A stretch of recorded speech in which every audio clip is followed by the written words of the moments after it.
Well, hi guys, it's that time. It's our Bible teaching snippet of the day. Well, I want to talk to you about this thing called the wrath of God. To give you a background, and let's lay a little foundation first, okay? I became a follower of Christ in November, just a month from now, will be 14 years. Jesus came into my mother's hospital room and had a conversation with me and radically changed my life.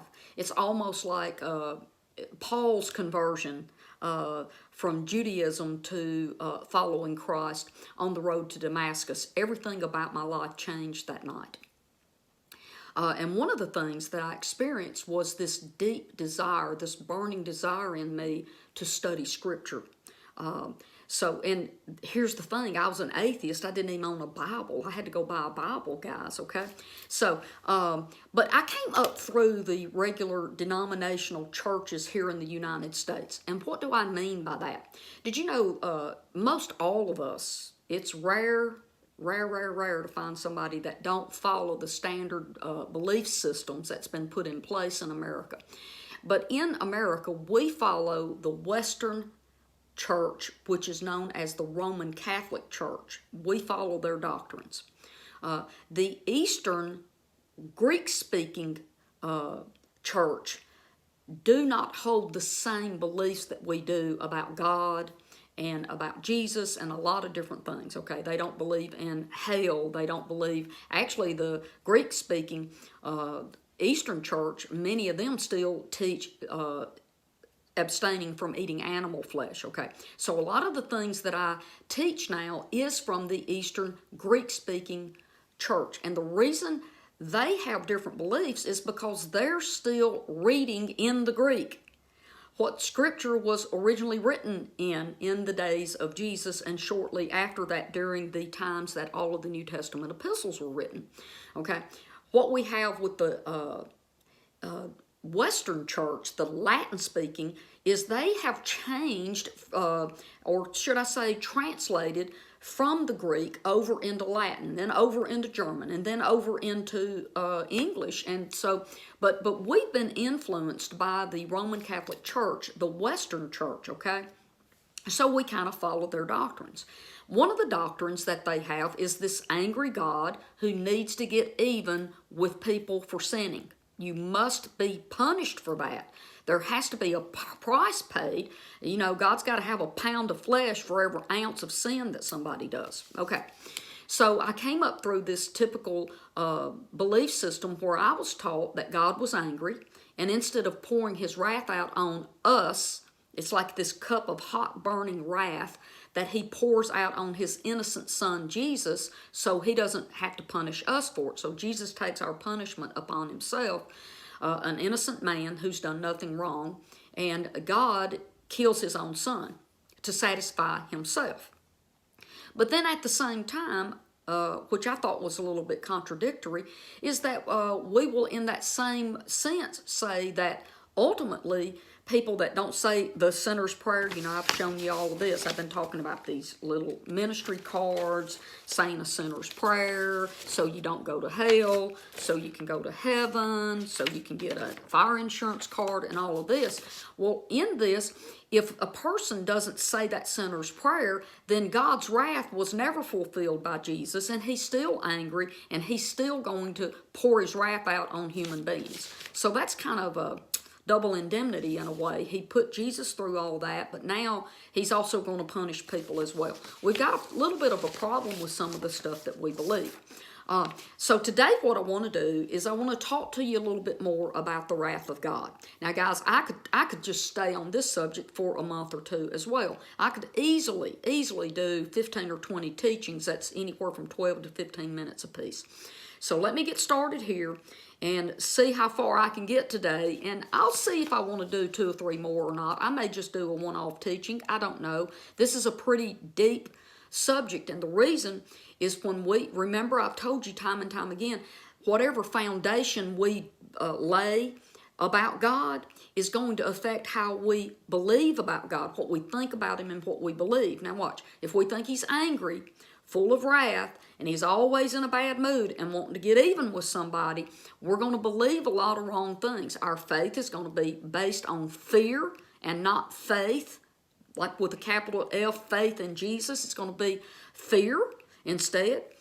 There's so many things that we believe, and we don't understand why we can't walk in peace and be in rest when it comes to our faith. And the reason for that is we have a lot of beliefs that are just bouncing against each other like negatives and magnets. You know, they're pushing against one another, and this wrath of God thing is one of them. Okay, so let me start here, and I want to go to Romans chapter 5 verse 9. And I think what I'm just going to do today, I'm going to read it to you first in the disciples' literal. It's literal. They didn't add a bunch of extra words in. They didn't add in their theology and their ideas into Scripture. So I'm just going to read to you what the Greek manuscript says. Okay, here you go. Therefore, by much more, having now been declared righteous by his blood, we shall be saved from wrath through him. Did you hear anything in there about being saved from God's wrath? You didn't, did you? No. Okay, let's go ahead and read it in the King James. Much more than being now justified by his blood, we shall be saved from wrath through him. Not there either, right? Here we go, the New King James. It says, much more than, then, having been justified by his blood, we shall be saved from wrath through him. There's 3 different translations that say nothing whatsoever about God's wrath. Now, I'm going to show you 3 translations that have inserted theology into the Scripture. Are you ready? I printed them out. You see right here, I'm going to hold it up and show you. I underlined of God. These 3 particular ones, I had to look for. Most of the Bibles that say the wrath of God, they do not put in italics, okay, slanted writing to let you know that was added. But these 3 did. Most of them, like the ESV, the NIV, and different ones, they add in the words wrath of God, the words of God, into Scripture, but they don't italicize it or use that slanted type so you know it's something that was added. But here these do. You see that, how it's slanted? It says wrath of God is slanted right here. This is the American Standard, and here's the Amplified Bible. It has it slanted. And also we have the New American Standard, NASB, and you can see they slanted it as well, right? Okay, so here is what it says. And I've heard this read so many times. I'm just going to read it right here in the Amplified. It's not the Amplified Classic, by the way. There's 2 different Amplified Bibles. There's an Amplified Bible and an Amplified Classic. From my personal experience, the Amplified Classic is a little bit more accurate, but I've got the Amplified, the AMP pulled up. Here we go. Therefore, since we have now been justified, declared free of the guilt of sin by his blood, how much more certain is it that we will be saved from the wrath of God through him. Okay, now, for me to wrap up this particular video, what I want to read is I want to read to you in the Jonathan Mitchell New Testament. And again, the Jonathan Mitchell New Testament is a translation from the Koine Greek. It's the ancient Greek language that was spoken in the days of Jesus. It's called Koine Greek, okay? And I'm going to read to you from those manuscripts that was translated into English. Here we go. Much more then, being now at the present time right-wised, turned in the right direction, placed in right relationship of solidarity, and made fair within the way, and that W is capital, in the way pointed out, justified and made free of guilt, placed in covenant, within, not by his blood, within his blood, in union with the blood from which is him.